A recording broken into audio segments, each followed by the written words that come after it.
ಪ್ರಿಯರೇ, ದೇವರು ಒಳ್ಳೆಯವರು, ಒಳ್ಳೆಯದನ್ನೇ ಮಾಡುವವರಾಗಿದ್ದಾರೆ. ನೀವು ವಿಶೇಷವಾಗಿ ಕರ್ತನಿಗೆ ನಂಬಿಕೆಯಿಂದ ನಡೆಯಬೇಕು. ಮತ್ತಾಯ ಪತ್ರಿಕೆ 9ನೇ ಅಧ್ಯಾಯ 27 ನಾವು ನೋಡುವುದಾದರೆ, ಅಲ್ಲಿ ಕರ್ತನು ಹೇಳುವನು, ಯೇಸು ಅಲ್ಲಿಂದ ಹೊರಟಾಗ ಇಬ್ಬರು ಕುರುಡರು ಆತನನ್ನು ಹಿಂಬಾಲಿಸುತ್ತಾ, ದಾವೀದ ಕುಮಾರನೇ, ನಮ್ಮ ಮೇಲೆ ಕರುಣೆ ಇಡು ಎಂದು ಕೂಗಿ ಹೇಳುತ್ತಿದ್ದರು.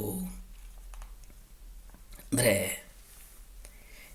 ಕರ್ತನು ಹೇಳೋದೇನಪ್ಪ ಅಂದರೆ, ನಿಮ್ಮ ನಂಬಿಕೆಯಂತೆ ನಿಮಗೆ ಆಗುವುದು. ನಿಮ್ಮ ನಂಬಿಕೆ ಉಂಟಲ್ಲ, ಆ ನಂಬಿಕೆಯಂತೆ ನಿಮಗೆ ಆಗುವುದು.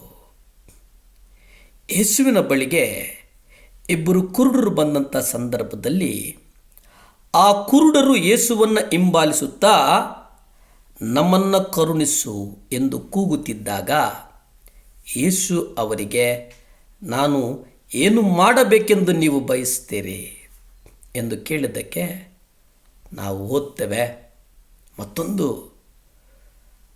ದಾವೀದ ಕುಮಾರನೇ, ನನಗೆ ಸಹಾಯ ಮಾಡು.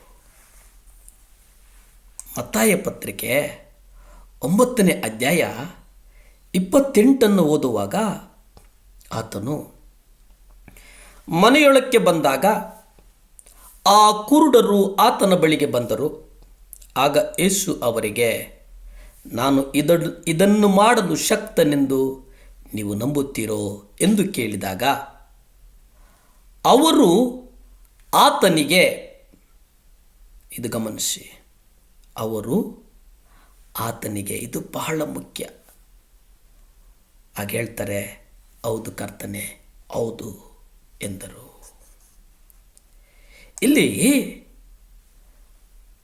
ಕರ್ತನು ಅವರಿಗೆ ಕಣ್ಣು ಕೊಡುವಂಥ ಸಂದರ್ಭದಲ್ಲಿ ಕರ್ತನು ಕೇಳ್ತಾನೆ, ಇದನ್ನು ನೀವು ನಂಬುತ್ತೀರಾ? ಆದರೆ ನಮ್ಮ ಕುರುಡು ಕಣ್ಣುಗಳು ತೆರೆಯಬೇಕು ಎಂದು ಕೇಳಿಕೊಂಡಾಗ ಯೇಸು, ನಾನು ನಿಮಗೆ ಇದನ್ನು ಮಾಡಬೇಕು ಎಂಬುದನ್ನು ನಂಬ್ತೀರಾ? ಇದು ಬಹಳ ಗಂಭೀರವಾದಂಥ ಒಂದು ಪ್ರಶ್ನೆ. ನೀವು ದೇವರ ಬಳಿ, ಕರ್ತನೆ, ನನ್ನ ಕುರುಡು ಕಣ್ಣುಗಳನ್ನು ಗುಣಪಡಿಸಿರಿ, ನನ್ನ ಕಾಯಿಲೆಯನ್ನು ವಾಸ ಮಾಡಿರಿ, ನನ್ನ ದುರಾಭ್ಯಾಸದಿಂದ ನನ್ನನ್ನು ಬಿಡಿಸಿರಿ, ಕರ್ತನೆ, ನನಗೊಂದು ನೌಕರಿಯ ಅವಶ್ಯಕತೆ ಇದೆ, ನನಗೆ ವಾಸಕ್ಕೆ ಮನೆ ಬೇಕಾಗಿದೆ ಎಂಬುದಾಗಿ ಹಲವು ವಿಜ್ಞಾಪನೆಗಳನ್ನು ನಾವು ಮಾಡಿಕೊಂಡಾಗ ನಮ್ಮ ಬೇಡಿಕೆಗಳ ಕುರಿತಾಗಿ ಕರ್ತನು ಕೇಳುವ ಪ್ರಶ್ನೆ ಇದಾಗಿದೆ. ನಾವು ದೇವರ ಬಳಿಯಲ್ಲಿ ಬೇಡಿಕೊಳ್ಳಬೇಕಾದ ಅನೇಕ ವಿಷಯಗಳಿವೆ. ದೇವರು ನಮ್ಮ ಎಲ್ಲ ಶಾರೀರಿಕ ಮತ್ತು ಆತ್ಮಿಕ ಅವಶ್ಯಕತೆಗಳನ್ನು ನೋಡಿಕೊಳ್ತಾರೆ. ಆದರೆ ನಾವು ನಮ್ಮ ನಿರ್ದಿಷ್ಟ ವಿಜ್ಞಾಪನೆಗಳನ್ನು ದೇವರ ಮುಂದೆ ಏರಿಸುವಾಗ ಕರ್ತನು ನಮ್ಮನ್ನು ಕೇಳುವ ಪ್ರಶ್ನೆ, ನಾನು ಇದನ್ನು ಮಾಡಬಲ್ಲೆನೆಂದು ನೀವು ನಂಬುತ್ತೀರಾ? ಆಮೆನ್.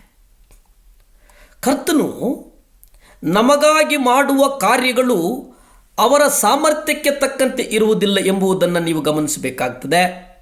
ಆದರೆ ನಮ್ಮ ನಂಬಿಕೆಗೆ ತಕ್ಕಂತೆ ಇರ್ತವೆ ಎಂಬುದನ್ನು ನಿಮಗೆ ತಿಳಿದಿದೆಯೇ? ನಿಮ್ಮಲ್ಲಿ ಯಾವುದೋ ಒಂದು ವಿಷಯದ ಬಗ್ಗೆ ನಂಬಿಕೆ ಇಲ್ಲವಾದರೆ ಅದಕ್ಕಿಂತ ಹೆಚ್ಚಿನ ಕಾರ್ಯವನ್ನು ಸಹ ಮಾಡಲು ಕರ್ತನು ಸಾಮರ್ಥ್ಯವನ್ನು ಹೊಂದಿದ್ದರೂ ಕರ್ತನು ನಿಮಗಾಗಿ ಮಾಡಲು ಬಯಸಿದ್ದೆಲ್ಲ ನೀವು ಅನುಭವಿಸಿದಿಲ್ಲ. ನೀವು ಪಡೆಯುವ ಬಿಡುಗಡೆಯು ನಿಮ್ಮ ನಂಬಿಕೆಗೆ ಅನುಗುಣವಾಗಿ ಮಾತ್ರವೇ ಇರುತ್ತದೆ.